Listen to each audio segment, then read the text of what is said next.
बिस्मिल्लाहिर्रहमानिर्रहीम, अस्सलाम वालेकुम। बाखबर सबीरा में मैं सदफ अब्दुल जब्बार आपको खुशामदीद कहती हूँ।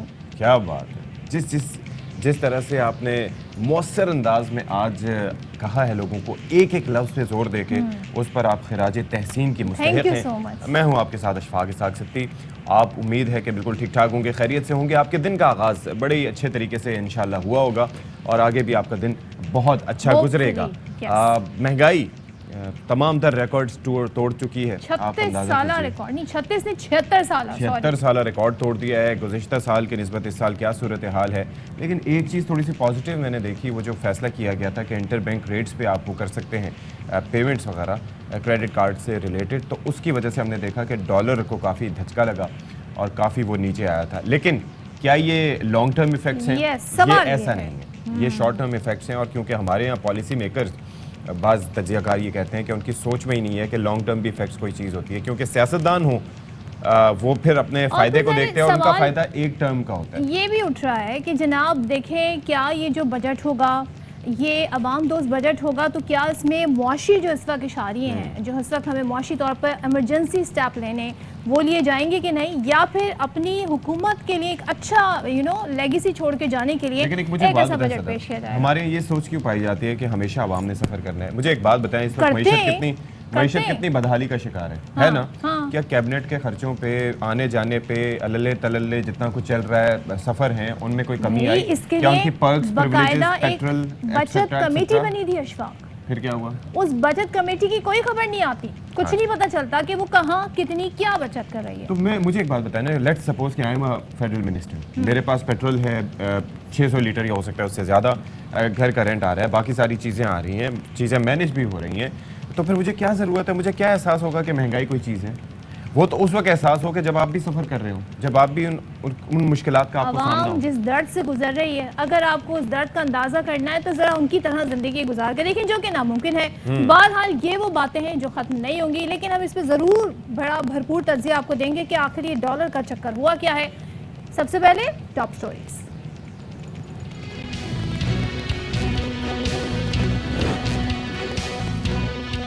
सख्त फैसलों से मुल्क को डिफॉल्ट होने से बचाया, मसाइल पर जल्द काबू पा लेंगे। वजीर खजाना इसहाक डार हालात से मुतमईन। वजीर मुमलिकत आयशा गौस पाशा कहती हैं मईशत का बिगाड़ ठीक करने में मजीद कई माह लगेंगे।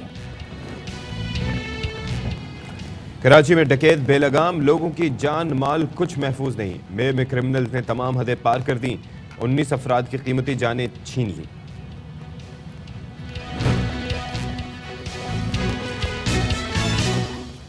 चले जी। तो ये सूरत हाल रही। हमने शुरू में इब्तदाई में कोशिश की कि आपको जरा ओवरऑल सिचुएशन बता दें। हम बात तो आपने बताई नहीं। क्या?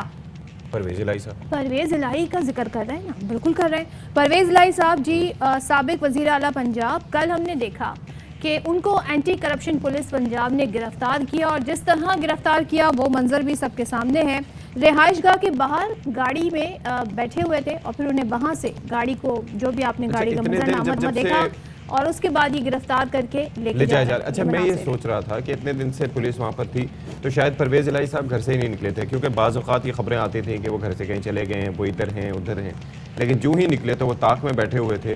और फिर आमिर मीर साहब ने कहा ना कि वो घर से निकले ही क्यों, हाँ ना निकलते तो ना गिरफ्तार होते। तो मतलब इनसे तो कोई बैद नहीं है। वैसे घर में भी जाके आप अरेस्ट कर लेते हैं, लेकिन बात यह है कि जिस तरीके से बुजुर्ग सियासतदान है, और आपको याद होगा कि पहले भी इनकी जानिब से बद्दुआएं दी गई थी, तो अब ये है कि थोड़ा सा एहतियात का दामन पुलिस को और एंटी करप्शन को। बख्तरबंद आई थी, वो मंजरनामा भी सबने वो तो नहीं, देखा मैं था। उससे पहले की बात कर रहा हूँ। वो जब असेंबली में जो कुछ हुआ था उसके बाद आपको याद नहीं, हाथ उठा के उन्होंने बद्दुआएं दी थी। अच्छा, बहरहाल इनके साहबजादे तो बाहर हैं और उन्होंने वहाँ से ट्वीट भी कर दिया और उन्होंने ट्वीट में कहा कि जी हम एंटिसिपेट कर रहे थे, जिसका लुब्बे लुबाब यही है कि इस तरह का हम एंटिसिपेट कर रहे थे।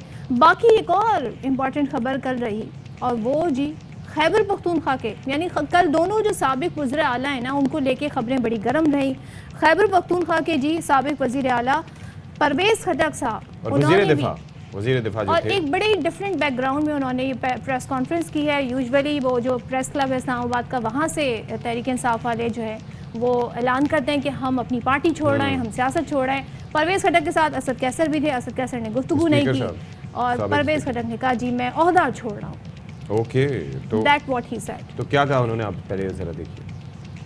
उसे मैं मुल्क पे जो हो रहा है और जो हालात सियासी बन रहे हैं मैं उसको ऐसे कर रहा था, और जो इस मुल्क में हुआ अच्छा नहीं हुआ। 9 मई का जो हादसा हुआ उसको मैं पहले ही कंडेम कर चुका हूँ, क्योंकि ये हमारे शहीदों की बेहुरमती या जो भी हुआ, हम कोई भी इस मुल्क में उस पर खुश नहीं है और ना हम खुश हैं, और ऐसी हरकत अल्लाह ना करे कि फिर इस मुल्क में हो, और मैं इसको दोबारा कंडेम करता हूँ।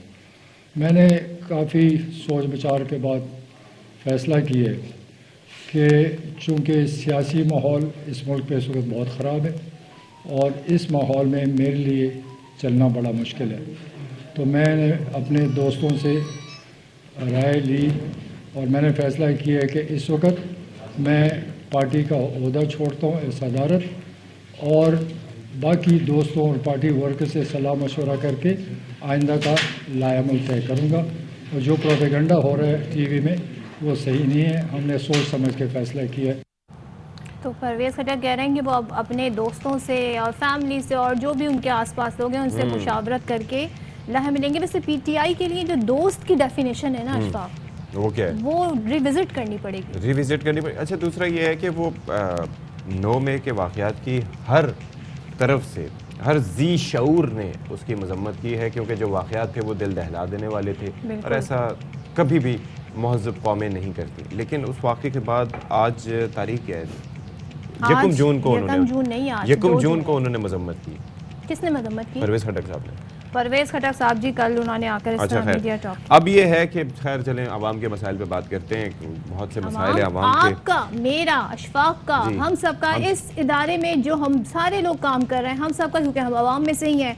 मसला क्या है जी, बजट आ रहा है तो बजट के साथ लोगों को खौफ भी आता है, न जाने कितने टैक्सेस लग जाएंगे जी, और कुछ ज़्यादा खौफ है, क्योंकि जब हालात ठीक भी होते हैं तब भी आवाम को ये लगता है कि बजट में रिलीफ कुछ नहीं होगा, बल्कि होता ये है कि सरकारी मुलाजमीन को एट टाइम्स जो है वो थोड़ा सा रिलीफ दे दिया जाता है उनकी तनख्वाहों, और फिर जो रिटायर्ड होते हैं उनकी पेंशन में इजाफा 10% या 15%, डिपेंड्स कि क्या सिचुएशन है। लेकिन जो प्राइवेटली वर्कर्स काम कर रहे होते हैं उनकी सूरत हाल थोड़ी सी मुख्तलिफ होती है। अच्छा, अब ये है कि लोग खौफ का शिकार क्यों हैं, क्योंकि माहाना महंगाई की शरह जो है वो तमाम रिकॉर्ड तोड़ चुकी है।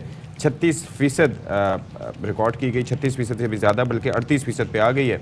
अच्छा, इसहाक डार साहब जो कि वज़ीर ख़जाना है, उनकी सोच मुख्तलिफ है। ही इज़ वेरी ऑप्टिमिस्टिक, और जाहिर है कि ये आटे दाल रोटी इसके भाव से थोड़ा सा उसका अंदाज़ा शायद उन्हें नहीं है। तो उन्होंने कहा कि हमने सख्त फैसलों से, यानी कि सख्त फैसले जो आवाम के लिए लिए गए उनसे हमने पाकिस्तान को डिफ़ॉल्ट होने से बचाया, और यानी अब मज़ीद सूरत हाल होंगे। वो कहते हैं सूरत हाल बेहतरी की जानिब गामज़न है। किसके लिए, ये बड़ा एक दिलचस्प क्वेश्चन है। अच्छा, फिर वज़ीर मुमलिकत आयशा गौस पाशा वो कहती हैं कि आइंदा बजट में महंगाई कंट्रोल करना बड़ा चैलेंज है। लें जी, खुद ही बता दिया। ये आपस में तय कर लें कि होना क्या। अच्छा, मईशत का बिगाड़ ठीक करने में वो ये भी कह रही है ना कि कई माह लगेंगे, और पंजाब के पी की निगरान हुकूमत की माशी कारकर्दगी बेहतर नहीं है। अच्छा, इस सारी सूरत हाल पर हम तज्जिया जानने की कोशिश करेंगे, बिलखुसूस जो डॉलर को बड़ा धचका लगा और सब हैरान हुए कि हुआ क्या। IMF से पैसे भी नहीं मिले, दोस्त ममालिक से पैसे भी नहीं मिले, तो ये आखिर ये क्या रद्दोबदल हुआ, और ये लॉन्ग टर्म है, शॉर्ट टर्म है, इस पर बात करते हैं जी। हमारे साथ मौजूद है माशी तज्जियाकार मोहम्मद एहसन मलिक साहब। सर, ज़रा पहले बजट पे भी आएंगे, ज़रा ये बता दें कल जो मार्केट में हुआ, सो आप इसे कैसे रीड कर रहे हैं, ज़रा समझाइएगा हमें भी, नाज़रीन को, ये है क्या? बिस्मिल्लाहिर्रहमानिर्रहीम। सदफ, ये जो बेसिकली कल डॉलर की डाउनफॉल स्टार्ट हुआ, मैं ये समझता हूँ कि इसहाक डार साहब को ये पहले मेजर्स लेने चाहिए थे, डॉलर को पहले मैनेज करना चाहिए था, पहले इंटरवीन करना चाहिए था।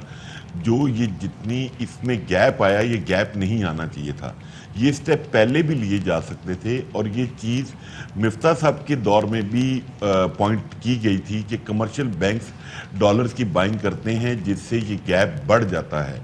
तो इसहाक डार साहब को ऐसी पॉलिसीज या उनकी मुआशी टीम को ऐसे मैकेनिज्म की तरफ जाना चाहिए कि डॉलर और जो मार्केट रेट है इसके दरमियान कम से कम गैप रहे, क्योंकि इसका एक और बहुत बड़ा नुकसान ये होता है कि जो फॉरेन रेमिटेंस है वो बैंकिंग चैनल के बजाय हुंडी हवाले के जरिए को प्रमोट करना शुरू कर देती है, क्योंकि वो गैप बहुत बढ़ जाता है। अभी जो स्पेशली इसहाक डार साहब ने कहा और कल जो इसके चेयरमैन हैं एक्सचेंज कंपनियों के मलिक बोस्तान साहब भी, कि ये जो क्रेडिट कार्ड्स की पेमेंट्स हैं इसकी सेटलमेंट में इशू आ रहा था, तो इसहाक डार साहब ने कल एक सर्कुलर निकाला जिसकी वजह से डॉलर को डाउनवर्ड ट्रेंड मिला। अच्छा, अब जरा ये फरमाइएगा, एक चीज़ ये है कि हमारा क्वेश्चन यही होता है कि हर किसी से कि जो मेजर्स हैं उनका इम्पैक्ट क्या होगा, would that be short term या ये ऐसे मेजर्स हैं जिनको लॉन्ग टर्म में सस्टेन किया जा सकता है and they are good for the economy. और अब डॉलर ने पीछे ही पीछे जाना है और रुपए ने आगे ही आगे बढ़ना है, ऐसे ही है। अशफाक, आपका क्वेश्चन बड़ा अच्छा है, लेकिन बात ये इसहाक डार साहब अभी तक जितने भी डिसीजन ले रहे हैं ना वो पॉलिटिकल ले रहे हैं और शॉर्ट टर्म ले रहे हैं। अच्छा, हमें बेसिकली प्रॉब्लम ही ये फेस करना पड़ रहा है कि हम एक लॉन्ग टर्म पॉलिसी के ऊपर नहीं चल रहे। जैसे आयशा पाशा साहब ने फरमाया कई माह लग जाएंगे, वो माह पे कोई एतराज़ नहीं है, बट एक रास्ता नज़र आ जाए कि आपने ये लाइन चूज़ कर ली और इस डायरेक्शन में हमने चलना है। जो पॉलिसीज़ में तसलसल नहीं रहता उससे चीज़ें बहुत डैमेज होती हैं। और जो आपने सुबह अपने अभी इंट्रो में मैं देख रहा था, हमारा एक बहुत बड़ा अलमिया यही है अशफाक साहब कि जो बजट बनाते हैं, जो हुकामे बाला हैं, उनको लोगों के मसाइल का अदराक ही नहीं है, और जो बिजनेसमैन कम्युनिटी है उसको ऑन बोर्ड उस तरह नहीं लिया जाता कि पॉलिसी मेकिंग में उनको इन्वॉल्व किया जाए यानी और उसको फील किया जाए। तो अभी जो इकदाम उठाए जा रहे हैं और जो बजट जिस तरह का दावे किए जा रहे हैं अवाम दोस्त आएगा, आप समझते हैं कि ये एक मसनूई रिलीफ होगा? उसके बाद जो जैसे कहा जाता है ना लैंड माइन जो बिछ जाएगी, फिर वो आकर केयर टेकर हुकूमत या जो भी हुकूमत बाद में आती है फिर वो जाने, उनका काम जाने, ऐसी सूरत हाल इसे मसनूई रिलीफ कहेंगे? फॉर द टाइम भी तो अपेरेंटली यही लग रहा है, अनटिल अनलेस हमें सऊदिया, यूएई और चाइना कोई इंजेक्ट कर दें, क्योंकि जो आईएमएफ का 9th रिव्यू है वो अभी तक मतलब उसमें पैचअप या मेक नहीं बन रहा है कि हम बजट से पहले उसका स्टाफ लेवल एग्रीमेंट कंप्लीट कर लें और उसके बाद 4 वीक्स हमें रिक्वायर्ड होते हैं। तो वो 4 वीक्स का टाइम बजट के पास होने से पहले मतलब नेक टू नेक चीजें चल रही हैं। अच्छा, हमें जरूरत है आईएमएफ प्रोग्राम की और हम अगले प्रोग्राम में भी जाना चाहते हैं। मेरी रिक्वेस्ट इस प्लेटफॉर्म से यही है इसहाक डार साहब से कि आप काइंडली इन चीज़ों को लॉन्ग टर्म बेस पे रख के ऐसी पॉलिसीज दें जिससे कि इम्पैक्ट बेहतर आए। अच्छा, एक और चीज़ स्लो आएगा। एक और चीज़ है हसन साहब, वो बड़ा क्वेश्चन है क्योंकि अभी इंट्रो में हमारे सदफ ये कह रही थी कि अवाम जाहिर है कि they should brace for the impact, और जब भी बात होती है कि जी मुश्किल फ़ैसले लिए तो वो मुश्किल फ़ैसले उमूमन आवाम के लिए होते हैं। अब हम बात करते हैं कि जाहिर है कि हमारी इकॉनमी किस तरह से ड्रिवन है। एक तो रेमिटेंसेस बेस्ड है, एक्सपोर्ट ड्रिवन इतनी है नहीं। अब उसमें एक्सपेंडिचर्स एक बड़ा मसला है, यानी कि आप देख लें कैबिनेट आपकी 86 रुकनी है, आपके कोई भी अखराजात हुकूमती सतह पर कम नहीं हो रहे, लेकिन आवाम जो है वो महंगाई का एक तूफ़ान भुगत रहे हैं और उसके अंदर फूड इन्फ्लेशन सबसे ज़्यादा है। तो ये किस तरीके से एक्सपेंडिचर्स को किस तरह से कंट्रोल करना चाहिए, उस हवाले से आपकी क्या तजावीज़ हो सकती हैं? अशफाक, बात यह है चाहे मैं हूँ चाहे आप हैं, हमारे सबसे पहले हमने अगर कोई चीज़ मैनेज करनी हो तो हम वो जिसको कहते हैं ना कि स्टार्ट फ्रॉम द होम, हमें अपनी पाकिस्तान को लाइबिलिटीज़ को मैनेज करना है। जो हमारे डेड एसेट्स हैं, पीआईए है, उसके बाद स्टील मिल है, वापडा है, इनकी जो लाइबिलिटीज़ हैं इनको ख़त्म करना है। मैं डिफरेंट प्लेटफॉर्म पे कह चुका हूं कि आप पीएए को पाकिस्तान में 1 रुपए में सेल कर दें, 1500 खरब की लाइबिलिटी सालाना आपके सर से खत्म हो जाएगी। आप स्टील मिल पाकिस्तान में ऐसे इंस्टीट्यूशन मौजूद हैं जो उसको रन भी कर सकते हैं, उसको बेयर भी कर सकते हैं। हमारे खजाने पे या हमारे टैक्सों के पैसे से वो लायबिलिटी क्यों हमारे सर पे रखी हुई है? सही। जब तक आप चीजों को एड्रेस नहीं करेंगे, मतलब मुझे समझ नहीं आती इसको ऑक्शन करने में या एक ट्रांसपेरेंट कमीशन बना के इसको सेल करने में हमें क्या प्रॉब्लम है? ऐसा हम ना- इससे क्या गेन करना चाह हुकूमत रहे ने हैं? पहले ही कह दिया है जी कि हम बजट फ्री टैक्स नहीं दे सकते, तो इसका मतलब टैक्सेस आएंगे भरपूर तरीके से। आप बताएं कुछ इम्कानात है किसी किस्म का रिलीफ? और जो रियल एस्टेट है वहां पे क्या प्लानिंग है? क्या यहाँ भी नए टैक्सेस लगाए जाएंगे? रियल एस्टेट और कंस्ट्रक्शन इंडस्ट्री ऐसे दो सेक्टर्स हैं जो पूरी मुल्क की इकोनॉमी को ड्राइव करवा सकते हैं इन अ पॉजिटिव वे में। Okay. अगर हमारे हुकामे बाला ने अक्लमंदी से या चीजों को मैनेज ना किया और हैवी टैक्सेशन की तरफ अगर वो चले गए तो ये जो इकोनॉमिक व्हील हल्का सा घूम सकता है और जो एक इकोनॉमिक एक्टिविटी जनरेट हो सकती है वो नहीं हो पाएगी। सुनने में ये आ रहा है, जो टीवी में हम देख रहे हैं, कि नॉन फाइलर्स को टाइटन अप किया जा रहा है, फाइलर्स के लिए रिलीफ दिया जाएगा। हमारी अपने प्लेटफॉर्म से गवर्नमेंट से जो डिमांड्स हैं, ओवरसीज पाकिस्तानीज को फ्री हैंड मिलना चाहिए। जो हमारे उसमें 111 की एक शिक है उसको ख़त्म होना चाहिए। बाहर से पैसे आने और भिजवाने की पाबंदी ख़त्म होनी चाहिए। उसके बाद जो गवर्नमेंट और रिटायर्ड गवर्नमेंट सर्वेंट्स हैं उनके लिए टैक्स में थोड़ी सी कमी होनी चाहिए, क्योंकि ये जो आप एडवांस टैक्स चार्ज करते हैं 236K on the purchase of property, तो वो बाद में तो एफबीआर से तो मतलब कोई बंदा आम आदमी तो रिफंड ले ही नहीं सकता। तो वो भी एक बहुत बड़े इश्यूज हैं जिनको एड्रेस करने की जरूरत है। ठीक है, thank you so much for being with us. Ahsan Malik साहब हमारे साथ मौजूद थे, मौशी तजयकार। और आप जस्ट इमेजिन कि कितने मसाइल हैं। हम लोग कोशिश ये करते हैं कि जी टैक्स बढ़ा दें, इधर जी टैक्स नेट ये वो फलाना, उसके अंदर भी बाज़ सेक्टर्स के ऊपर टैक्स जो है वो उस तरह से नहीं लगाया जाता जिस तरह से बेचारे सैलरी क्लास लोगों को लगाया जाता है। बीच और जो अपने एक्सपेंडिचर्स हैं उनको कंट्रोल करने का कोई नहीं सोचता। मिनी मुश्किल बजट होगी, भी आवाम आते पे। रहते हैं, मतलब वो झटके भी दिए जाते रहते हैं। और जब पेट्रोल का प्राइस जो है वो बढ़ता है तो हर चीज़ महंगी हो जाती है। रीज़न उसकी दी जाती है जी पेट्रोलियम मसनूआत जी महंगी हो गई हैं, दूध महंगा हो जाता है, सब्जियां फल हम सब देखते हैं।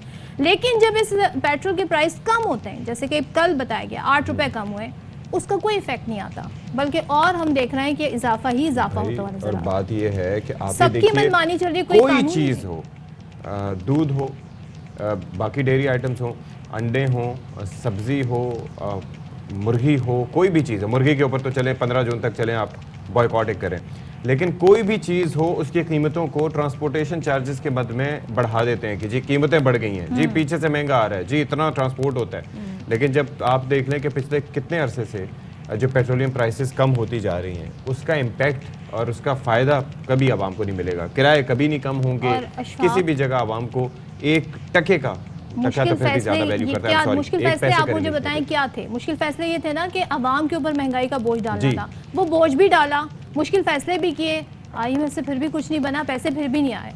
अब देखते हैं क्या। अच्छा जी, जरा बोझ आगे डाला बढ़ते हैं। और मार डाला। हाँ, ये क्या अशफाक ने जी आखिर में काफिया मिला है। जी जी, अब वो जी ग्रीन ड्रेस से मुझे याद आ गया। हाँ ठीक है, आगे बढ़ने दें मुझे। ठीक, जी जी प्लीज़। अच्छा जी, हम ज़रा ज़ाहिर है जब सारी हम सियासी डिस्कशन भी कर रहे होते हैं तो एक जो अभी रिसेंटली वाक़या हुआ है सानिहा 9 में, उसने जहां हम सबको इतना दुखी किया है और हम सब मतलब हैरान परेशान थे कि क्या हो रहा है। ऐसे में जी हम आपको बताएं कि ये हमें समझना ज़रूरी है कि शौहदा जी हमारे माथे का झूमर है, हमारा फ़ख्र है, और ज़िंदा कौमें जो हैं वो कभी भी अपने शौहदा को फरामोश हमारे नहीं मुहसिन करती हैं। बिल्कुल उन्हीं की वजह से आज हम अपने आप को महफूज तसव्वुर करते हैं और महफूज हैं भी। तो पाक फ़ौज ने शौहदा के लवाहिकीन की सहूलत के लिए खुसूसी हेल्प सेंटर कायम किया है।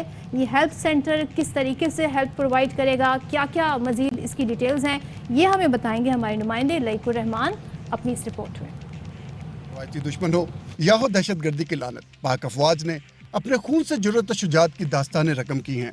पाकिस्तान के लिए कुर्बान होने वाले इन शोहदा के लवाहिकीन को किसी भी किस्म के मसाइल के हल के लिए Pakistan army health centre Rawalpindi में कायम किया गया है, जो शोहदा के लवाहिकीन को तमाम तर सहूलियात बहम फराहम कर रहा है। इखलाक अच्छा है लोगों का, बहुत अच्छे इखलाक से मिल रहे हैं।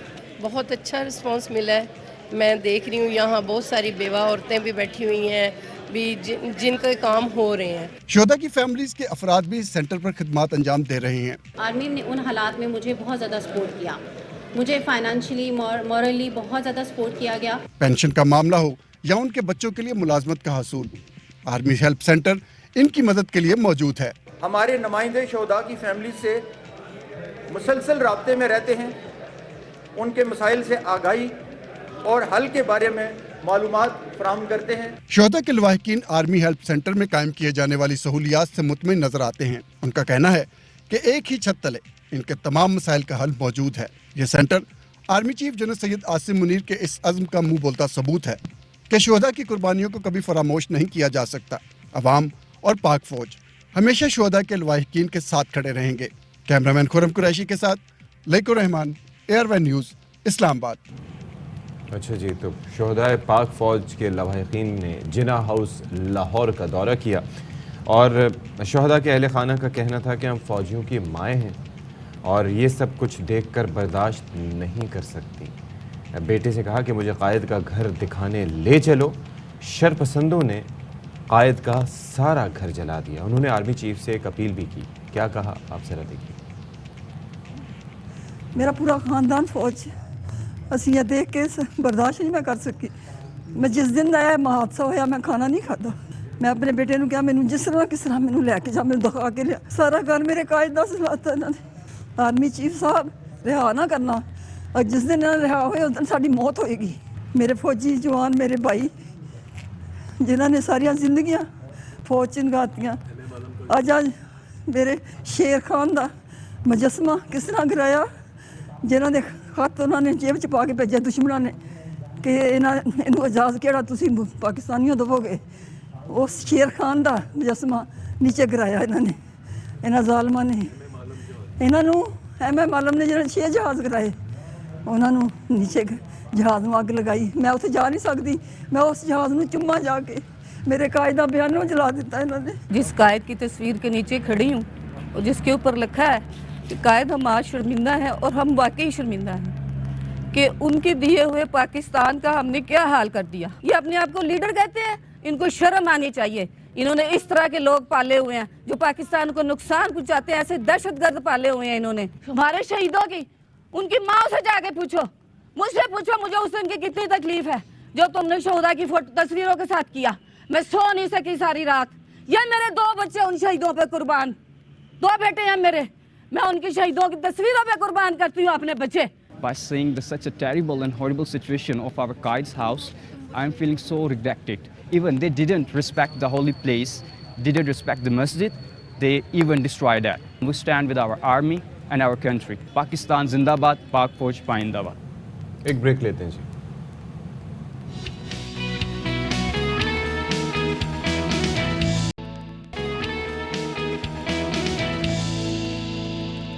वेलकम बैक वंस अगेन जनाब। और कल हम आपको बता रहे थे कि अक़वाम मुत्तहिदा मिल्क डे मना रहा है, किसकी अफादियत क्या है, भरपूर ग़िज़ा है और ज़रूर करना चाहिए। लेकिन जब दूध इतना महंगा हो तो कैसे लोग गुजारा करें, क्या क्या खरीदें। नाश्ता ही सुबह लोगों को करना जिसमें अंडा ब्रेड होती है, तो पानी ऐड कर करके एक तो आप सोचें कि पानी, यूरिया, सर्फ, न जाने क्या क्या ऐड होके वहाँ से आता है, ठीक है, दूध वालों के पास से आपके पास। अब ये है कि उसके अंदर ज़ाहिर है चाय बनाने के लिए भी आप पानी इस्तेमाल करते हैं, उसको मिलाते हैं, फिर आप पानी मज़ीद इस्तेमाल करना पड़ेगा क्योंकि घर का खर्च भी तो मैनेज करना है। कल मेरे पास भी मैसेज आया और ज़ाहिर है कि पता नहीं कोई ग्रुप था या कहाँ, शाकिर गुज्जर साहब का। तो मैंने कहा यार ये क्या एक मुसीबत हमारे सर पे, एक के बाद एक मुसीबत। पेट्रोल सस्ता हो तो मुसीबत, डॉलर सस्ता हो तो मुसीबत, बढ़े तो डबल मुसीबत। तो क्या कोई है पूछने वाला? क्योंकि शाकिर गुज्जर साहब यहाँ पर हमारे स्टूडियोज़ में बैठ के बड़े, आप ये देखें कि ज़बरदस्त तरीके से यहाँ पर बैठ के बड़े कॉन्फिडेंस से और इनोसेंट तरीके से कहते थे ये तो होगा 200-250 तक जाना चाहिए। और ये है कि उन्होंने जबकि अपनी कमिश्नर ने साबित फी कदमी से कर लीटर जो दिखाया। निर्ख है वो 180 मुकर्रर किए हुए हैं। ये जो सरकारी उस निर्ख होते हैं पे ना, मुझे लगता उसको कभी है अमल दरामद मुझे लगता है कि सिर्फ कमिश्नर साहब या जो चेक करने के लिए उनको जाते मिलता हैं उनको होगा। मिलता है। अच्छा, तो जी अब ये dairy and cattle farmers association ने फी लीटर 10 रुपए का जो इजाफा किया है, इसके बाद शहर में दूध की कीमत 220 रुपए फी लीटर हो गई है। और जनाब इसी हवाले से सूरत हाल भी हमारे सामने है, लोग परेशान हैं और ये यहाँ नहीं रुकेगी। इस खुशफहमी में आप ना रहें कि ये कीमत यहाँ पे रुकेगी, ये आगे इसने आगे बढ़ना ही बढ़ना है। तो ये हमारे जी हालात हैं जिसके तहत हम बता रहे थे। ये आवाम की वो बुनियादी कहते हैं ना जो रोज़मर्रा की चीज़ें हैं जिन्हें वो अपनी ज़िंदगी में उन्होंने इंक्लूड किया हुआ है, सो इसके बगैर तो गुजारा भी नहीं है। जी, तो अब ज़रा बात कर लेते हैं। फैज़ुल्लाह खान हमारे साथ मौजूद हैं। कुछ जो है डिटेल्स हम आपको दे चुके हैं, अपने ज़ाती मुशाहिदा भी बयान किया, बाकी जो है रही सही कसर पूरी करेंगे। फैज़ुल्लाह बताइएगा, फैज़ुल्लाह साहब क्या कहाँ पर आप मौजूद हैं, क्या मनाजिर हैं, और क्यों हो रहा है फैज़ दूध आपके और मेरे कपड़े बड़े मैच कर रहे हैं, आपको पता है ये बात? हाँ जी, छोड़ें, दूध की कीमतें तो बढ़ती रहती हैं। आप ये अभी इस वक्त चले इस मैचिंग तो खैर है, मैं तो इस वक्त स्क्रीन नहीं देख रहा। लेकिन सदफ और अशफाक, आपने जिक्र किया ना शाकिर उमर गुज्जर साहब का। आपको पता है शाकिर उमर गुज्जर साहब इस वक्त मुराद अली शाह, नासिर अली शाह, शर्जील मेमन और कमिश्नर कराची इन सबसे ज़्यादा ताकतवर शख्सियत हैं, क्योंकि वो जो कहते हैं ना कि दूध इस कीमत पर बिकेगा तो भाई वो फरोख्त होता है। हाँ जी, यानी कमिश्नर कराची और कोई इंतज़ामिया मिलकर उनका कुछ नहीं बिगाड़ सकते। यानी वो आते हैं, वो ऐलान करते हैं। साल भर पहले सरकार ने बोला कि दूध फी लीटर बिकेगा 95 रुपये। चले कोई तो है जो अपनी रिट मनवा रहा है। के ये सरबराह, जी जी बिल्कुल, वो उनकी रिट को सरकार नहीं चैलेंज कर सकती कराची की हद तक कम अज़ कम। तो 95 रुपये का बिकता था, वो 120 रुपये का बेचते थे। जब सरकार कहती थी आप 120 का बेचें तो वो 150 का बेचते थे। और अभी 2-3 महीने पहले इसी तरह का मामला हुआ और बात हड़तालों तक चली गई। तो उसके बाद कमिश्नर कराची और सिंध हुकूमत ने शाकिर उमर गुज्जर साहब के आगे घुटने टेके, उनके मुतालबात तस्लीम किया और उसके बाद कहा कि आप 180 रुपये पर लीटर फ़रोख्त कीजिए। लेकिन शाकिर उमर गुज्जर साहब और उनके साथियों ने उसे भी नहीं माना और तब वो 200 रुपये पर लीटर दूध फ़रोख्त करते थे। और कल जब पेट्रोल की कीमत कम हो गई, डीज़ल की कीमत कम हो गई, डॉलर की कीमत कम हो गई, LPG की कीमत कम हो गई, यानी शहरियों को किसी हद तक सुख का सांस लेने का मौका मिला कि कीमतें कम हो रही हैं, तो उन्होंने ये जो महंगा दूध बम है ये गिराया और बताया कि दूध हम फ़रोख्त करेंगे 220 रुपये पर लीटर पर। अगर कोई उन्हें रोक सकता है, कोई उन्हें इस काम से मना कर सकता है तो आ जाए और रोक ले। तो कोई उनको रोकने वाला नहीं है, कोई उनको टोकने वाला नहीं है, कोई उनको पूछने वाला नहीं है। तो शाकिर उमर गुज्जर साहब को अगर ये सुबह भी हवाले कर दिया जाए तो वो शायद अपनी रेट मनवा लें। तो ये यहाँ पर मामला नज़र आ रहा है और इस वक्त 220 रुपये। फैज़, ये तो विफाकी सतह पे तो हम ये देख रहे हैं हुकूमत जो है वो कम कर रही है। अब आप बताया जाए LPG की कीमत, घी की कीमत, ये कीमत कम हो रही है, कि सिंध हुकूमत क्या कर रही है? तो इन्हें नहीं रिलीफ देना आवाम को, बजट तो इन्होंने भी देना होगा ना अब तो। नहीं, मैंने आपको बताया ना सदफ, सिंध हुकूमत वही कर रही है जो शाकिर उमर गुज्जर कह रहे हैं, बल्कि उससे भी कम कर रही है, क्योंकि उनका कोई यहाँ पर चेक एंड बैलेंस नहीं है। मीडिया पे शोर मचता है, लोग सोशल मीडिया पे एहतजाज करते हैं तो कमिश्नर कराची साहब निकलेंगे और उसके बाद एक अलामती सा जुर्माना होगा। अच्छा, फैज़ुल्लाह साहब, आज और कल में आपको बात प्रेस बताऊं रिलीज मिलेगी कि एक दफ़ा यहाँ पर कोई एक्टिविटी हो रही थी और उसकी वजह से कमिश्नर साहब यहाँ पर तशरीफ स्पोर्ट्स लाए। एक्टिविटी थी। जी, स्पोर्ट्स एक्टिविटी थी। तो मैंने उनसे ज़ाती तौर पर ये कहा यहाँ पर बैठे हुए ऑनर पे कि आई एम श्योर कि अभी आप तशरीफ़ लाए हैं, लेकिन जब हम आपसे कमोडिटी प्राइसेस के हवाले से बात करेंगे, जो लिस्ट आप ही निकालते हैं, तो लाजमी तौर पर उम्मीद है कि आप आएंगे नहीं ना सही लेकिन फ़ोन ज़रूर उठाएंगे। लेकिन उसके बाद उन्होंने बिल्कुल भी फ़ोन नहीं उठाया। अच्छा, अब ये जो लिस्टों के हवाले से हम बात करते हैं तो मैंने एक अपना एक बात शेयर की कि हो सकता है कि शायद ये जब जाते हों या फिर इनके घर से कोई जाता हो या असिस्टेंट कमिश्नर, डिप्टी कमिश्नर्स, तो उनको उसी नर्फ पे मिलते हो जिस रेट लिस्ट को ये निकालते हैं। तो शायद हो सकता है इनको अंदाज़ा ना होता हो कि आवाम किस हाल में। नहीं, इनमें से तो बेशतर लोगों को शायद उस नर्फ पे भी नहीं मिलते हैं। हाँ, उनका अलग मामला है। अच्छा, दूसरा इसमें एक और भी इंटरेस्टिंग बात है अशफाक। शाकिर उमर गुज्जर साहब सिर्फ ये नहीं कह रहे हैं कि 220, वो कह रहे हैं कि हम आप पे एहसान करके 220 का दे रहे हैं, क्योंकि उनका मुतालबा है कि ये 230 रुपए पर लीटर होना चाहिए। यानी इस वक्त भी वो, आप यूं समझिए कि कराची वालों पे उनका एहसान है, उनका शुक्रिया कि वो 230 के बजाय 220 का दे रहे हैं। तो और मुतालबा उनका ये है कि ये 230 होना चाहिए। तो इससे आप अंदाज़ा कर सकते हैं। और मुझे पूरी उम्मीद है शाकिर उमर गुजर साहब आइंदा चंद रोज़ में 230 का भी बेच के बताएंगे और वही वाला मामला होगा कि सिंध हुकूमत उनका कुछ नहीं बिगाड़ सकेगी और ये मामला यूं ही चलता रहेगा। डॉलर जितना भी नीचे आ जाए, एलपीजी की कीमतें कम हो जाएं, आटा सस्ता हो जाए, महंगाई में कोई आशारिये कम हो जाए, शाकिर उमर गुज्जर ने वही करना है जो उनका मन करता है। उनको कोई नहीं शाकिर उमर गुज्जर जो है अपने वादे अच्छा, के आप ये पक्के सोच लें कि हमारे और इस अवाम पे वो कह रहे हैं सेगमेंट जी में, एहसान है जी 220 दे रहे हैं ना 230 होना चाहिए। बहुत शुक्रिया आपका फैजुल्ला। अच्छा, आप ये देखें कि हमारे इस सेगमेंट में दूध का इतना तस्करा नहीं हुआ जितना शाकिर उमर गुज्जर साहब। कितनी दफा फैज ने नाम लिया होगा ये काउंट करना पड़ेगा। इससे आप अंदाज़ा कर लें कि कितने पावरफुल हैं। प्लीज़ कुछ कीजिए, सिंध हुकूमत अगर कोई उनकी जानिब से कोई देख रहा है तो खुदारा इस मसले को सॉर्ट करें। ये एक बेसिक सी नीड है लोगों की और ज़रूरी है। Will take a break. Break के बाद आते हैं।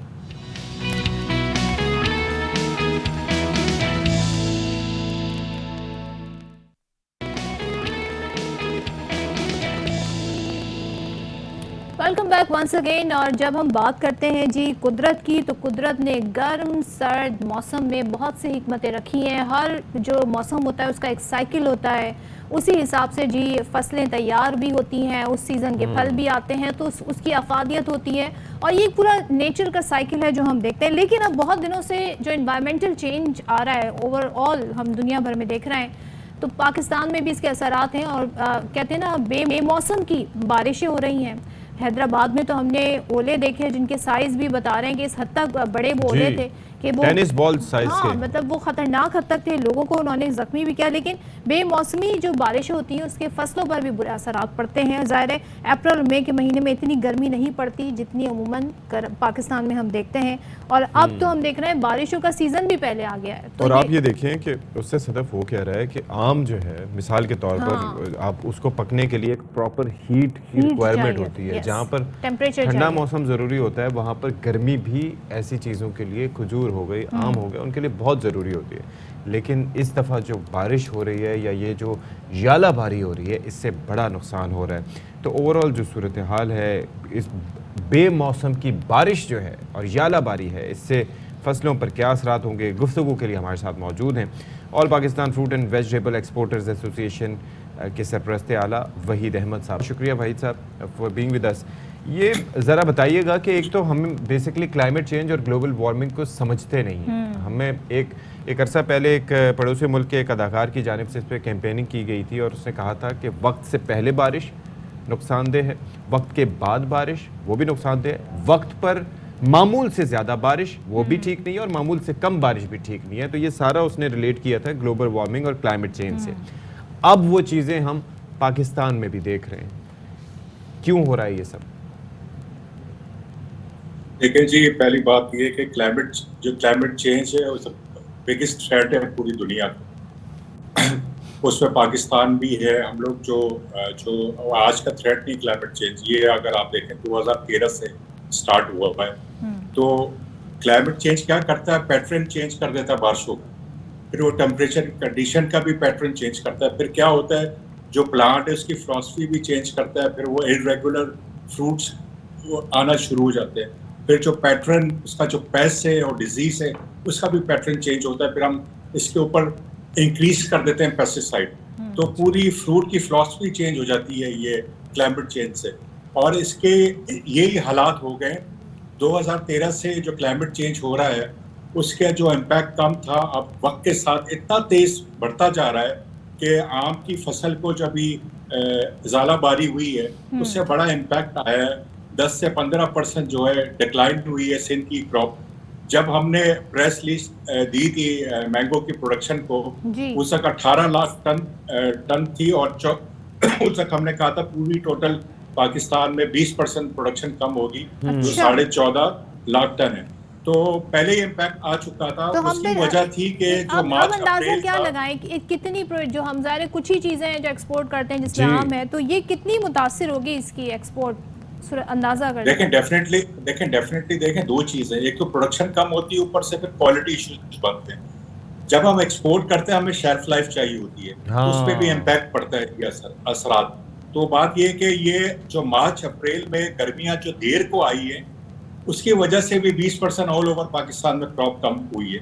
तो इसी तरीके से जो अभी जो बारिशें अगर हुई या कुछ आगे मौसम, मैं बड़ा समझता हूँ कि बारिश का जो पैटर्न है बिल्कुल चेंज होगा। और हमारे जो रिसर्च के लोग हैं उनको इस बात को पता है और उनको कम्युनिकेट आगे करना चाहिए कि अगर हमारे किसानों के साथ ये चीजें हो रही है तो इसका तरीकेकार क्या है। एक और चीज़ है वही साहब, एक और चीज़ है कि अब जैसे फलों के हवाले से हम बात करें, एक तो ये है कि यालाबारी हो जाए तो उससे तो हर कोई मुतासर हो सकता है, फल हों, सब्जियां हों, इवन ये कि फसलें हों, इंसान नहीं बचते अगर जिस साइज के ओले पड़े थे इस वक्त हैदराबाद में। मरे भी हैं लोग, पास भी हुए हैं कितने 3-4 लोग जी आप देखें। उसके अलावा लेकिन ये जो तेज़ बारिश भी होती है, अब जैसे हमारे एक दोस्त तस्करा कर रहे हैं अभी आड़ू का, आड़ू के हवाले से अभी हमने सेगमेंट भी किया था कुछ दिन पहले, तो इवन जो डॉक्टर थे वो भी बता रहे थे कि उसकी स्किन जो है वो बहुत डेलिकेट होती है, यानी कि अगर तेज़ बारिश भी उस पर पड़े तो उसके भी इस पे निशान पड़ जाते हैं, दागदार हो जाते हैं। एक्सपोर्ट्स में बड़े मसाइल आप लोग भी फेस करते होंगे ज़ाहिर है, और शेल्फ लाइफ भी मुतासर होती है। अब चक्कर ये है कि ग्लोबल वार्मिंग एक ऐसी चीज़ है कि ये पूरी दुनिया का मसला है, सिर्फ पाकिस्तान का नहीं है। और पाकिस्तान ज़ाहिर है कि अपनी कैपेसिटी के अंदर हम अपने मसाइल हल नहीं कर पाते। इस चीज़ को कैसे हम टैकल कर सकते हैं? What can we do? देखिए जी, हमारे जो रिसर्च के लोग बैठे हुए हैं वही हम किसानों को आगे एजुकेट करेंगे कि इसका क्या तरीका। पहली बात तो कि हमारे रिसर्च लोगों को भी ये मालूमात चीज़ें है नहीं आई। ग्लोबल जो क्लाइमेट चेंज हो रहा है आज नहीं हो रहा है, ये 13 सालों से हो रहा है। तो बात ये कि ये हम तो सिर्फ अगर मैं कहूँ एग्रीकल्चर को 15 या 20 सालों से कोई भी हुकूमत है उसने इग्नोर किया। और बात ये कि मैं ज़्यादा जो आगे हालात देख रहा हूँ पाकिस्तान के वो फूड सिक्योरिटी के देख रहा हूँ। अगर मैं आपको 2022 का साल बताऊँ, पाकिस्तान का जो हॉर्टिकल्चर एग्रीकल्चर में कहूँगा सबसे वर्स्ट साल रहा है 2022 का। इस तरीके से पिछले साल आम की फसल 50% कम रही, खजूर की 80%, प्याज की 90% डैमेज हुई, टमाटर की 90%, केले की फसल डैमेज हुई, और भी प्रोडक्ट ग्रीन वेजिटेबल्स हैं। इतना बड़ा इम्पैक्ट पड़ रहा है, आगे वीट के ऊपर इम्पैक्ट आएगा। ये जो इम्पैक्ट है ये यकीनन आप बता रहे हैं बड़ा ख़तरनाक है और इस पे हमें इमरजेंसी स्टेप लेने की ज़रूरत है और ज़रूरत है कि हम इस पर काम करें। थैंक यू सो मच, हमारे साथ मौजूद थे और सूरत हाल पर बात कर रहे थे। और जी वो मिनिस्ट्री थी उसका नाम तो मैं वैसे ही चेंज करने का मशवरा दे चुका हूँ। आई एम श्योर कि अब थोड़ा सोचेंगे कि वजारत फूड सिक्योरिटी को फूड इनसिक्योरिटी का नाम दे दें। Will take a break. Bakhabar Savera में एक बार फिर से आपका खैर मकदम है। 10:05 हो चुके हैं पाकिस्तान के मयारी वक्त के मुताबिक और आपके सामने दो निहायत मयारी होस्ट एंकर पर्सन्स मौजूद हैं, जिनमें से एक का नाम है अशफाक इसहाक सत्ती और दूसरे का नाम है अशफाक इसहाक सत्ती और मेरे साथ दूसरी का नाम है सदफ अब्दुल जब्बार। थैंक यू, आपने मयारी एंकर्स कहा, वरना तो आप अकेले अकेले अपनी ही तारीफें कर लेते हैं। हाँ जी, चले आज तो ये कोई सूरज कहीं और से निकला है। अंजुमन सताइश भाई, यहाँ से भी सूरज निकलता था वैसे नहीं, पीछे गाड़ी जा रही है, गाड़ी सब्जा बहुत अच्छा, बहुत अच्छा ग्रीनरी, आई लव इट। आप बार बार जो है ना ग्रीन सब्जा ये हिट कर रहे हैं, आपने भी तो ग्रीन टाई बनी है। हाँ तो मैं आपको देख के, लेकिन मेरे ग्रीन में वो दमखम नहीं है जो आपके ग्रीन में। अच्छा देखिए, ये वैसे कितना इट इज़ वेरी इंटरेस्टिंग कि जो ख़वातीन कलर्स के हवाले से आई एम श्योर के कुछ हजरात भी होंगे कि जो कलर्स के हवाले से उनकी मालूमात ऐसी होंगे कि जिन पे आप शिश्तर रह जाएं, लेकिन normally white, yellow, green, blue, red, black, that's it. अब ग्रीन में पैरेट ग्रीन, जी आपने क्या कहा? मुख्तलिफ शेड्स आप कह रहे हैं ना। हाँ मतलब वो शेड्स का नहीं पता चलता। अब पैरेट ग्रीन है तो पता नहीं कौन सा है, टर्कोइज भी कुछ तो ग्रीन। आप लोग कलर सिलेक्शन कैसे करते हैं? बस ग्रीन, तो उसमें डिफरेंशिएट कैसे करते हैं कि लाइट ग्रीन है, डार्क है, ये बॉटल ग्रीन है? एक मैं सवाल दे रहा हूँ। लेट्स से कि आप अगर कोऑर्डिनेट कर रहे हैं, मतलब आपने मुझे कहा कि I will be wearing green, ठीक है, तो मैं ग्रीन अपने हिसाब से ये पहन के आऊंगा, मुझे मेरे ख्याल में ये ग्रीन है। अब मुझे क्या पता वो कौन सा शेड होगा आपका, तो हम थोड़ा सा आई एम श्योर आप रिलेट कर सकते होंगे कि हमारी तवज्जो इतनी ज्यादा इस चीज पे नहीं होती। अशफाक जो है वो अच्छी कोऑर्डिनेशन कर लेते हैं मेरे साथ, मतलब वो इत्तेफाक है या जो भी है, बट दैट्स गुड। लाइक मैं इस चीज़ को अप्रिशिएट करूंगी। और जहाँ पे हम भी सूरज निकलने की बात कर रहे थे तो हम मौसम की भी बात कर रहे थे। इतनी गर्मी पड़ रही है, इतनी गर्मी है, पता नहीं क्या, और लोड शेडिंग भी शुरू, उसके साथ साथ बिजली भी चली जाती है। 2 दिन पहले तो हम बड़ी खुशियाँ मना रहे थे कि जी बारिश होगी, 3 दिन बारिश होगी, कोई बारिश नहीं हुई। ओले पड़ गए हैदराबाद में, लेकिन यहाँ बारिश नहीं हुई। अब गर्मी ज़रूर आ गई है, और जो रिवायती जो जुमले होते हैं ना, गर्मी जोबन पर, तो वो जी जून में हम देख रहे हैं। बच्चा पार्टी खुश है, उनकी छुट्टियां हो गई हैं, लेकिन यह है कि जो ऑफिस गोइंग है उनको बड़ी प्रॉब्लम होती है। तस्करा कर लेते हैं कि किस तरीके से हमारे दरमियान इंसान नहीं बल्कि इंसान नुमा भेड़िए बसते हैं। अब वो भेड़िए जो कि अपने आप को समझते हैं कि वो कानून से मुबर्रा है, उनसे कोई उनका एहतसाब नहीं हो सकता, उनको कोई पूछ पहाड़ नहीं तोड़ सकता। दें, कोई पूछेगा नहीं। अच्छा, कराची में ये वाक़या पेश आया जिसका हम तस्करा करने लगे हैं। जब हमारे प्रोड्यूसर साहब आए और उन्होंने वो तस्वीर मुझे दिखाई तो मेरे रोंगटे खड़े हो गए। मैं देख नहीं सकती वो वल्ला आलम के कैसे उस शख्स ने जिसके ऊपर ये तशद्दुद इस सफ़ाक इंसान ने किया वो बर्दाश्त किया होगा। बदतरीन तशद्दुद किया, इल्ज़ाम क्या लगाया कि इसने तेल चोरी किया। ये वाक़या पेश आया है लांढी की गल्ला मंडी में, और तेल चोरी के इल्ज़ाम पर बेटे और साथियों के साथ मिलकर, अच्छा ये ताजिर बाप बेटे हैं जिसे कहा जाता है, हाँ जी ताजिर बाप बेटे, 3rd डिग्री से जायद का उस पर टॉर्चर किया, खाल ही उसकी उधेड़ दी है लिटरली। तो जरा इस पे फिर बात कर लेते हैं नज़ीर शाह से। नज़ीर, इंतहाई अंधोनाक ये वाक़या है, और ज़ाहिर है बिकॉज इस वाक़े की जो संगीनी है, जितना तशद्दुद किया है, हम वो मंज़र वो पिक्चर तो दिखा ही नहीं सकते हैं अपने नाज़रीन को। लेकिन बताइएगा, इनको कोई पूछने वाला है? पुलिस ने क्या किया अभी तक? जिन्होंने तशद्दुद किया उनको पकड़ने के लिए क्या किया है? बिल्कुल, देखें सदर, पुलिस ने सबसे पहले तो जो इस ताजिर का बेटा है इसको गिरफ्तार कर लिया है। ये वाक़या लांडी नंबर 6 में गल्ला मंडी है उसमें पेश आया, जहाँ सफाक ताजिर ने अपने बेटे और दीगर साथियों के साथ मिलकर गरीब मुलाजिम को पहले कमरे में बंद किया। और Nazir, he is looking so happy behind the bars, अगर ये इसी की पिक्चर है नहीं? बिल्कुल, देखें ये इसी ताजिर के बेटे की तस्वीर है जो इस तशद्दुद में शामिल है, और इन्होंने इस तमाम ने मिलकर इस पर इतना बदतरीन तशद्दुद किया कि मुलजिम के जो इनका मुलाजिम है इसके जिस्म की खाल ही उधेड़ डाली, जिसके बाद DIG और SSP गुरंगी ने सख्त नोटिस लिया। तो लांडी पुलिस ने मुतासरा मुलाजिम शफकत अली की मुद्दत में मुकदमा दर्ज करके इस मुलजिम को गिरफ्तार किया है। पुलिस का कहना है कि जो ये मुलजिम है ताजिर का बेटा है, और मुतासरा मुलाजिम की मुद्दत में जो मुकदमा दर्ज हुआ है वो इक़दाम कत्ल और हब्स बेजा और तशद्दुद की रिफात की तहत दर्ज किए गए, जिसमें मुलाजिम का कहना है कि गल्ला मंडी लांडी में सलीम मेमन की दुकान पर मुलाजिम हो, और सलीम मेमन 31 तारीख को मेरे पास आया और मुझ पर तेल चोरी का इल्ज़ाम लगाकर अपने साथियों के जरिए मुझे ऊपर कमरे में ले गए, जहाँ 5 से 6 घंटे तक इस पर बदतरीन तशद्दुद करते रहे, और इसके बाद इसे फुटपाथ पर फेंक दिया, जिसके बाद इसका बहनोई इससे शदीद ख़राब हालत में लेकर गया, और जब 2 से 3 दिन में इसकी तबीयत ठीक हुई तो ये थाने गया, इसने मुकदमा दर्ज करवाया। पुलिस का कहना है कि इसका जो वालिद सलीम मेमन है, उसका जो गनमैन और दीगर जिन्होंने इस पर तशद्दुद किया है, अब उनकी गिरफ्तारी के लिए। चलें, ठीक है, thank you Nazir Shah for being with अस।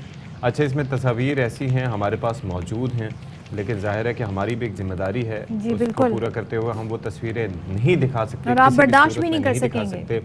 जिस हद तक ये तशद्दुद किया गया है, जिस तरह से FIR का मतन है, यकीन कीजिए उसमें कोई मुबालगा नहीं है, उससे बदतर तशद्दुद किया गया है। अच्छा जी, अब कराची शहर की जी बात हो रही है, तो कराची शहर जब भी जिक्र होता है, जहाँ पर बहुत सारी महरूमियों का जिक्र होता है, वहाँ पर छीना झपटी अमनो अमान।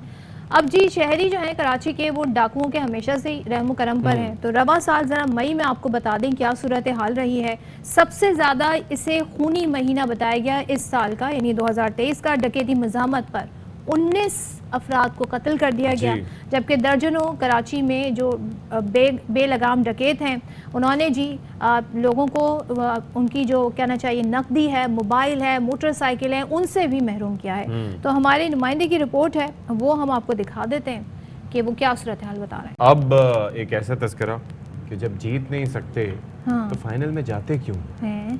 1 नहीं, 2 नहीं, 3 नहीं, कोशिश तो की ना, अच्छी फाइट तो की ना उन्होंने। तीसरी बार हम जूनियर हॉकी एशिया कप के फाइनल में नाकाम रहे हैं, और भारत ने रिकॉर्ड 4थी बार टाइटल जीत लिया है, और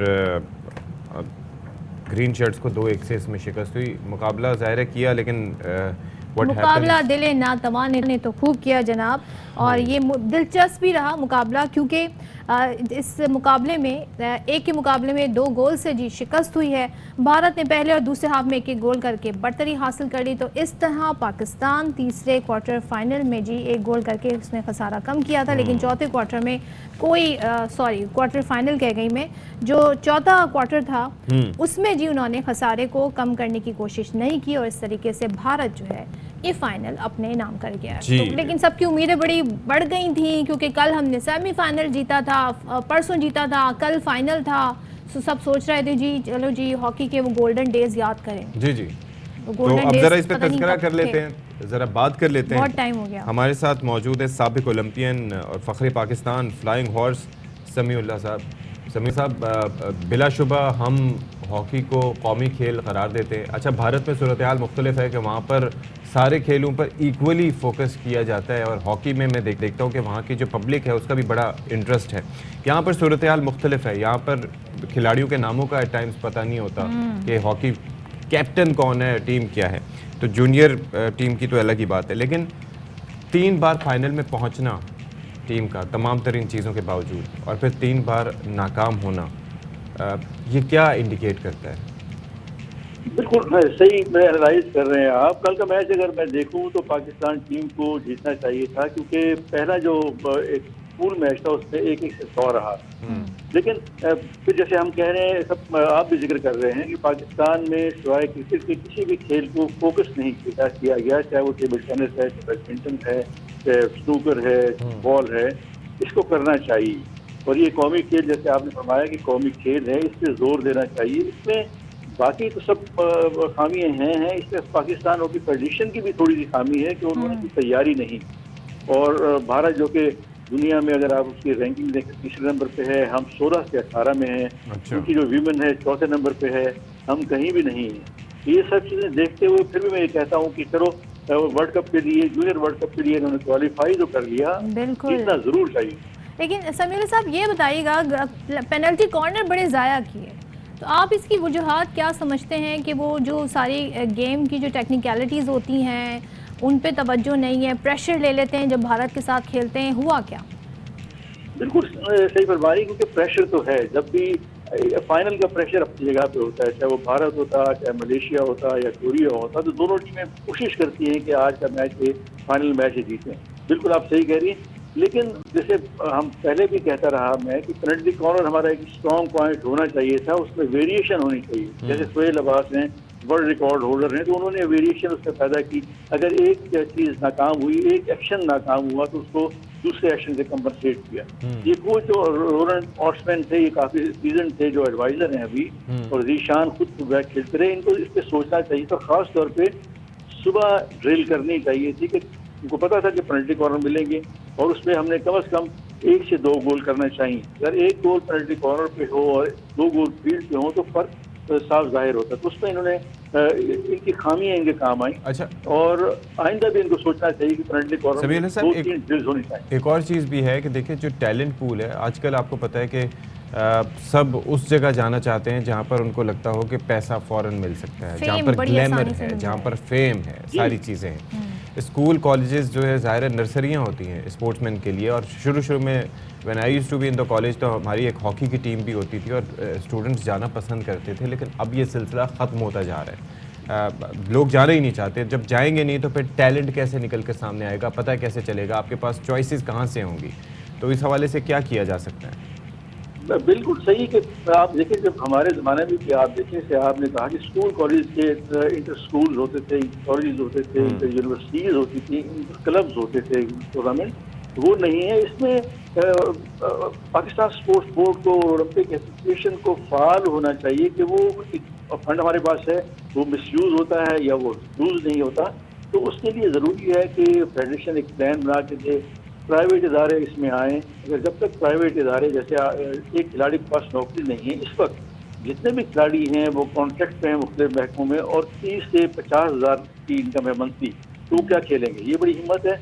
और मैं ये कहता हूँ कि इन खिलाड़ियों की बड़ा हौसला है कि उनको पता है कि पाकिस्तान में कोई फ्यूचर नहीं है, लेकिन हॉकी का फ्यूचर नहीं है, लेकिन उसके बावजूद वो खेल रहे हैं। और इस वक्त पाकिस्तान में जो दूसरा मेजर स्पोर्ट्स खेला जा रहा है वो हॉकी है। तो हुकूमत पाकिस्तान को इस तरफ सोचना चाहिए। समीर साहब, आप वैसे क्या इसका कंपैरिजन क्या करेंगे? आपका जो वक्त था, जिसे हम कहते हैं जो गोल्डन एरा पाकिस्तान हॉकी का, उसमें और आज में ऐसा क्या फ़र्क है कि हम वो ग्लोरी हासिल नहीं कर पा रहे हैं या उसमें कोई खातिर का मुकाम नहीं बना पा रहे हैं? एक मैच जीता तो डिस्कशन में भी आ गई हॉकी टीम, अदरवाइज तो डिस्कशन भी नहीं होती। जी बिल्कुल ठीक है। उस वक्त ये था कि नंबर ऑफ प्लेयर्स बहुत थे, हर डिस्ट्रिक्ट डिवीजन में अच्छे लोग थे, कंट्रीब्यूटर थे। एयर मार्शल नूर खान देखते हैं, बशीर हमीदी देखते हैं, आतिफ देखते हैं, मुदस्सिर देखते हैं। ये वो लोग थे कि जो कंट्रीब्यूट करने की कोशिश करते थे, वो क्रेडिट बिल्कुल नहीं लेते थे। उनका ख्याल ये होता था कि ये टूर्नामेंट जीत गया, अब 4 साल के बाद ये टूर्नामेंट है तो हम खिलाड़ी को ग्रूम करें। वो सब लोग आहिस्ता आहिस्ता आहिस्ता पीछे चले गए या पीछे हटा दिए गए, और वो लोग आए जो मीडिया पे खेलते हैं, तो उसकी वजह से ये सारे नुकसान हुए। इस सब सिनेरियो में इस वक्त भी खिलाड़ी सफर कर रहे हैं कि वो कोशिश करते हैं पाकिस्तान टीम में आए, पाकिस्तान टीम में आके बाहर लीग खेलें। उनमें उनको 4 महीने के 12 से 15 लाख रुपये मिलते हैं, जिससे उनका गुजर बसर होता है। तो ये सोचना चाहिए हुकूमत को भी कि छोटे स्पोर्ट्स जो हैं उसमें इतना खर्चा भी नहीं। आप अगर बैंक की देखिए क्वार्टरली प्रॉफिट देखें तो मैं तो कभी कभी हैरान हो जाता हूँ। इसका 5 बिलियन है, इसका 9 बिलियन है। अगर उसमें थोड़ा बहुत कंट्रीब्यूट वो कर दें स्पोर्ट्स में, तो मेरे ख्याल में पाकिस्तान में अभी भी टैलेंट है। अब जेवलिन थ्रोअर को देखें आप, रेसलर को देखें आप, वेटलिफ्टर को देख लें, नामसाइड हालात के बावजूद वो ब्रोंज मेडल ले रहे हैं और सिल्वर मेडल। इसका मतलब है जो टैलेंट है, हमने सिर्फ उसको ग्रूम करना। बिल्कुल, थैंक यू सो मच साबिक ओलंपियन समीर साहब हमारे साथ है जी। और हॉकी जो हमारा खेल है कौमी, वो ऐसी हालत में क्यों है, क्यों जो जी खिलाड़ी अच्छा परफॉर्म भी करना चाहते हैं तो उनको वो फैसिलिटीज़ नहीं है, जो फंड्स हैं उनका कहाँ इस्तेमाल होते हैं, तमाम तर सवालात हैं जी। और वो हम गोल्डन एरा याद करते रहते हैं। जरा अब आपको बता दें पड़ोसी मुल्क के हवाले से और उनके अज़ाइम जी जो कि हमेशा मज़मूम होते हैं। मोदी सरकार की एक बार फिर बलूचिस्तान के अमन पर बार की कोशिश। पाकिस्तान के खिलाफ हर दिन हम देख रहे होते हैं नई नई साजिशें सोचने लगता है भारत। और भारतीय खुफिया एजेंसी रॉ, भारतीय मीडिया और BLA समेत दीगर दहशतगर्द तंजीमों के घिनौने मंसूबे का पर्दा चाक हो गया है। बलूचिस्तान के खिलाफ मनफी आलमी प्रोपेगेंडे के लिए मोदी हुकूमत सहाफ़ियों को अब इस्तेमाल करने जा रही है। साजिश के मास्टरमाइंड रॉ के Balochistan desk incharge colonel Ashok ने भारतीय सहाफ़ी मनीष रॉय को दहशतगर्दों से राब्तों का टास्क दिया।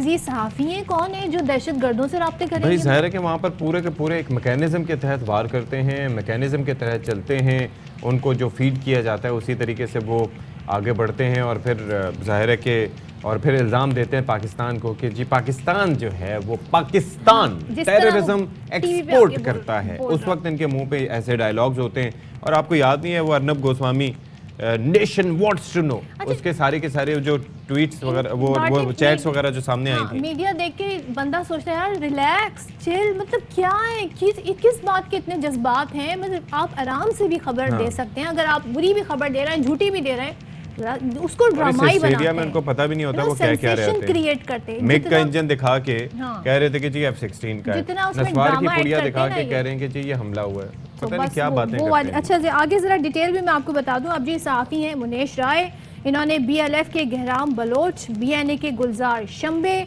और BLA के हरबयाल मरी के इंटरव्यूज़ किए। बलूचिस्तान के पुरम नौजवानों को बहकाने का मिशन है जी।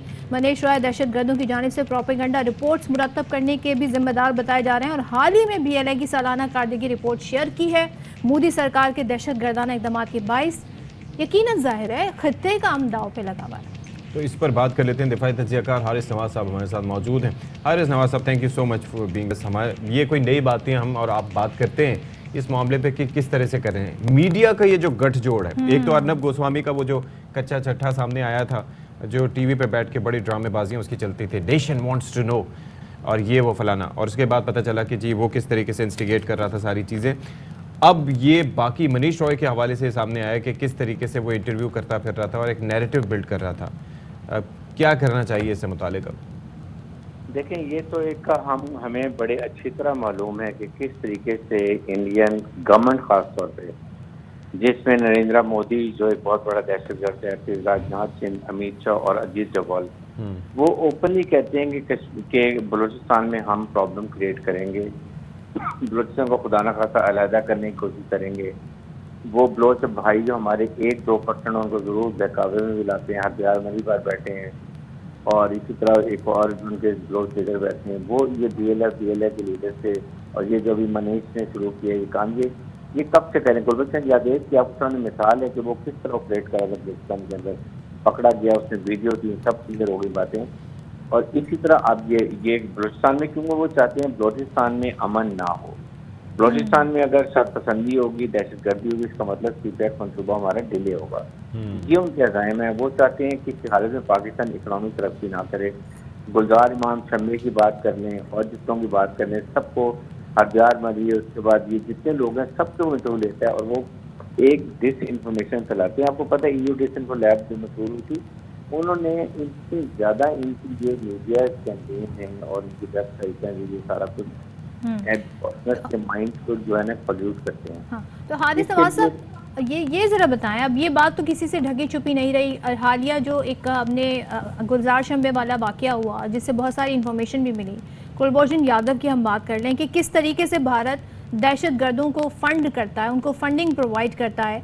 तो इस इशू को हम आलमी सतह पर उठा भी चुके हैं कई बार, लेकिन अब आज के जदीद दौर में जब इतनी सारी इन्फॉर्मेशन हमारे पास है, क्या मज़ीद इक़दाम किए जा सकते हैं? देखें, एक तो है कि सबसे पहले पाकिस्तान को इस्लामाबाद में तमाम ममालिक एम्बेसडर हैं, foreign office should call them, उनको पूरे फैक्ट्स एंड फिगर के साथ डोजर दें, उनको एक डोजर की कॉपी भी दें।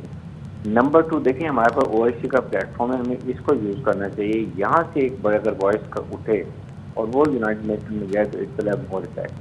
सेकेंड ये कि देखें Amnesty International, human rights organisation, ये सब करते हैं, लेकिन they look to other side, क्योंकि अमेरिका को, यूरोपियन यूनियन को इंडिया की ज़रूरत है। वो इसको एज ए प्रॉक्सी यूज़ करते हैं पाकिस्तान के खिलाफ, हिंदुस्तान के लिए और सीपैक मंसूबा नाकाम करने के लिए। चाइना के लिए वो लद्दाख में बात करते हैं, सेकेंड साउथ चाइना सी में 2+2 करोड़ ग्रुप बनाए हुए, जिसमें जापान, ऑस्ट्रेलिया, अमेरिका और इंडिया ये ग्रुप बनाएंगे। थर्ड बात ये सबसे बड़ी तैयारी मंडी है, यहाँ पर मुसलमान मुल्कों, सऊदी अरब, यूएई सबकी इन्वेस्टमेंट है, बाकी ममालिक की इन्वेस्टमेंट है, जिसकी वजह से वो उनकी हर बात माननी पड़ती है। दीगर फैक्टर्स, इसलिए पाकिस्तान गवर्नमेंट को साथ साथ अपनी इकोनॉमी को इम्प्रूव करना है, दैट इज व्हाट इम्पोर्टेंट। ठीक है जी, thank you so much Haris Nawaz साहब आपके तजिए के लिए। और जाहिर है कि ये वो चीज़ें हैं कि जिनको हाईलाइट करने की ज़रूरत है ताकि दुनिया को बताया जा सके। ऑब्वियसली उनके अपने वेस्टेड इंटरेस्ट हैं पूरी दुनिया के, जो इन बाकी चीज़ों से, अखलाकियात से काफ़ी बढ़ के हैं, लेकिन फिर भी हमारा काम है उनको हाईलाइट करना। अच्छा जी, अब ये तो खैर वो ख़बरें हैं जो हम आपको बताते ही रहते हैं और हम बस उम्मीद करते हैं जी इससे कोई खातिर खा इक़दाम उठाए जा सकें। अब आपको बताते हैं जी 10 बजे जहाँ पर हम बहुत सारी वेदर की भी बात कर रहे होते हैं और ख़ूबसूरत जगहों से भी आपको इंट्रोड्यूस करा रहे होते हैं। जन्नत नज़ीर वादी है नारान, वहाँ की रौनकें फिर लौट आई हैं। कैसे वहाँ झील सैफुल मलूक के बर्फानी नज़ारों ने सयाहों के दिल मोह लिए हैं। दिलकश मनाजिर हैं और वहाँ पर जो मकामात हैं उनकी सैर करवा कर जी अब हम आपको बताते हैं कि सयाह यहाँ पर लौट रहे हैं और ये सैर करवा रहे हैं हमारे नुमाइंदे। ज़रा उनसे जानते हैं कि वो क्या बता रहे हैं। तो साथ ही हमारे दोस्त ताहिर शहजाद तनोली, उनकी रिपोर्ट आपने मुलाहिजा की। अब एक ब्रेक ले लेते हैं, ब्रेक के बाद वापस आएंगे, कहीं जाइएगा नहीं।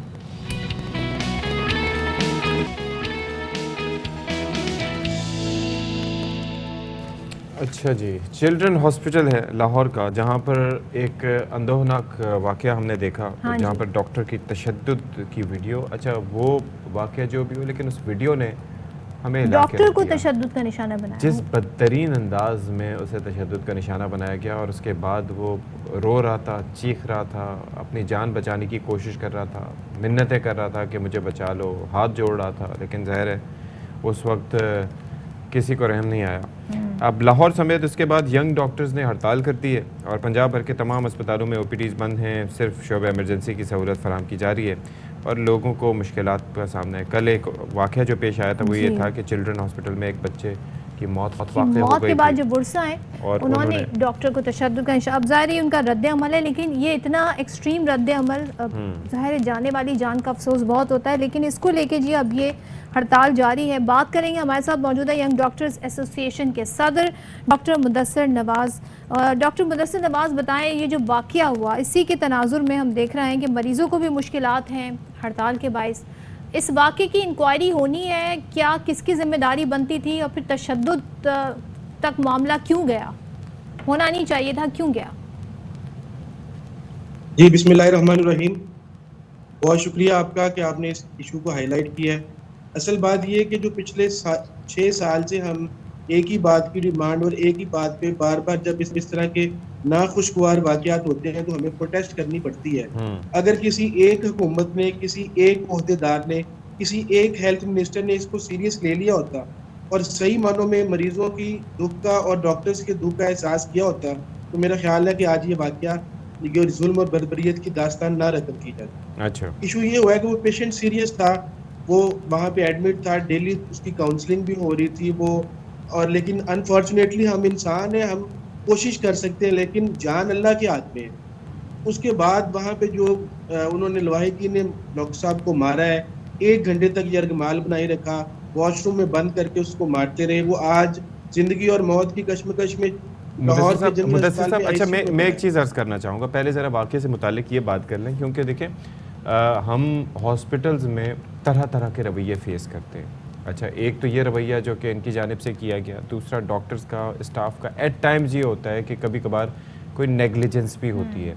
अच्छा, ये आहिस्ता आहिस्ता आपके अंदर बिल्ड हो रहा होता है। बाज़ औक़ात आपकी शख्सियत ऐसी होती है कि आप पुरतशद्दुद रवैया अपनाते हैं, बाज़ औक़ात कुछ चीज़ें आप देख रहे होते हैं जिसका एंड में लावा पड़ता है, और किसी बच्चे की जान चले जाना, किसी अपने की जान चली जाना, ये मामूली वाक़या नहीं होता। अगर किसी को टर्मिनल इलनेस हो तो दैट इज़ समथिंग एल्स। एक तो ये है कि हमारे यहाँ इन्वेस्टिगेशंस नहीं होती, हमारे यहाँ ज़ाहिर कमेटी बनती है हॉस्पिटल की, वो एट टाइम्स जो है वो फेवर करती है डॉक्टर्स को एट टाइम्स, और उसके ऊपर नहीं होता तो लोग कहते हैं यहीं पे हम कसर निकाल लें। ये वाक़या जिस बच्चे से मुताल्लिक आप बात कर रहे हैं, ये बेसिकली उसकी कंडीशन थी क्या, और ये नौबत हर बार तो नहीं पहुंचती।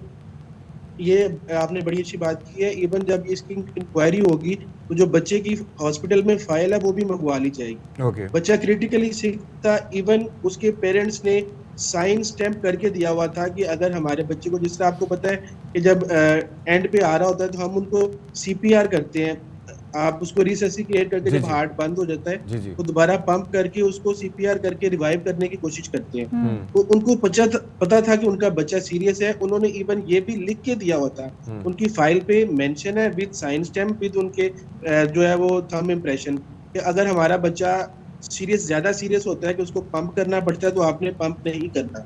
अच्छा, क्रिटिकली इल था, निमोनिया के साथ डेवलप था। साथ उन्होंने क्रिमिनल नेग्लिजेंस ये की हुई थी कि आज की तारीख तक, जब तक बच्चा फौत हुआ है, उसकी कोई भी किसी भी किस्म की वैक्सीनेशन भी नहीं करवाई हुई थी। अच्छा, तो उसकी फाइल पे एडमिट है। क्या थी बच्चे की? वो मेरा ख्याल 1 साल का बच्चा था और उस वक्त तक कोई भी वैक्सीनेशन नहीं करवाई हुई थी उसकी। ये बताएं, अब इंक्वायरी होगी तो ये सारी डिटेल्स आएंगी। मुझे बात कंप्लीट करने दीजिएगा। ये मेरा सवाल भी आप उसमें इंक्लूड कर लें। ये जब इंक्वायरी होगी तो बच्चे से रिलेटेड भी आई होप डिटेल आएंगी। अब आप लोग जो हड़ताल कर रहे हैं तो आपका मुतालबा क्या है, और इंक्वायरी होगी तो ये कौन इंक्वायरी करेगा? ये हुकूमती सतह पे, आला सतह पे इंक्वायरी हो, उस पे हॉस्पिटल की एडमिनिस्ट्रेशन को भी इन्वॉल्व किया जाए, उस पे सिक्योरिटी एजेंसीज को इन्वॉल्व किया जाए, उसको ऑन ड्यूटी डॉक्टर्स को, नर्सिस को, पैरामेडिक्स, सारे स्टाफ को इन्वॉल्व किया जाए, सबसे इंक्वायरी की जाए। हम कतई ये नहीं कह रहे हैं या ना ये डिमांड कर रहे हैं कि अगर वहाँ पे कोई डॉक्टर की नेग्लिजेंस है तो हम उसको कवर अप करें, नहीं। हमारी सिर्फ सिंगल डिमांड है कि सिक्योरिटी लेजिस्लेशन जब तक नहीं होगी तब तक हम OPD नहीं खोलेंगे। उसकी वजह क्या है? आज जिस हॉस्पिटल में, चिल्ड्रन हॉस्पिटल में वाकया हुआ है, वहाँ पे आज सुबह 6 बजे फिर दोबारा सिक्योरिटी लैप्स हुआ है। वहाँ पे फिर 15 से 20, अभी आपको फुटेज उसकी भी मिल जाएगी, 15 से 20 अटेंडेंट्स फिर डॉक्टर्स के साथ दस्तों के रिबाह हुए हैं। मैं ये अर्ज करना चाहूंगा कि ये कहीं पर भी ये हो इस तरह का वाकया, उसकी हम मजम्मत करते हैं। शुरू में आपने अगर हमारा इंट्रो सुना हो तो उसके अंदर मैंने यही तस्करा किया कि जिस तरह से वो हमारा भाई, ज़ाहिर है कि वो भी बच्चा किसी का दुहाइयाँ दे रहा था, और जिस तरीके से ज़ाहिर है मसीहा का काम बड़ा चैलेंजिंग होता है। आपको चुटकी में, 1 सेकंड में आपको किसी की ज़िंदगी बचाने के लिए बाज़ का डिफरेंट प्रोसीजर्स करने पड़ते हैं, और उसका आपको कभी वो कामयाब होगा तो ज़िंदगी बच जाएगी, नहीं तो कुछ भी हो सकता है। लेकिन यहाँ पर मामला है एक बच्चे की जान का। अब देखें, आप हैं माशाल्लाह से यंग डॉक्टर्स एसोसिएशन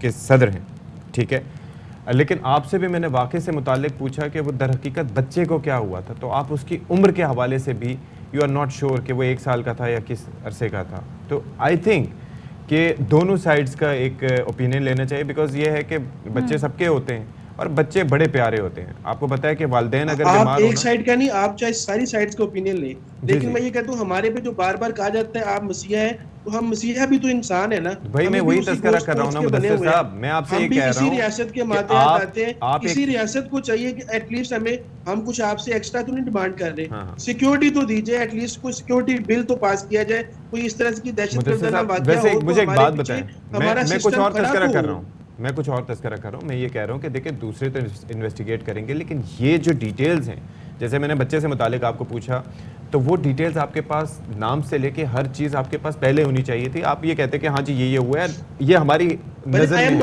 है। और आप ये भी बताते हैं कि उसको क्या मेडिकल एड दी गई। मेरा कंसर्न मेरे डॉक्टर के साथ है, मेरे डॉक्टर को मारा गया, उसको बेमाना तशद्दुद किया गया, उसके ऊपर आप क्यों नहीं बात कर रहे? जी हम उसी पे बात करें मेरे भाई, उसी पे आप बात करें, लेकिन आप हमें डिक्टेट नहीं कर सकते। हम वही बात कर रहे हैं कि ये मसला है, लेकिन हमें अवाम के मसाइल भी देखने हैं। आप भी हमें डिक्टेट नहीं कर सकते। नहीं, हम डिक्टेट नहीं कर रहे, लेकिन एक सेंसिबिलिटी होती है मेरे भाई। क्यों ब्लैकमेल किया जाता है कि आप मुदस्सिर साहब, हमने आपके माशाल्लाह से जी आप ये देख लें कि यहाँ पर आपको बच्चे का नहीं पता जिसकी डेथ हुई है कि मामला क्या है।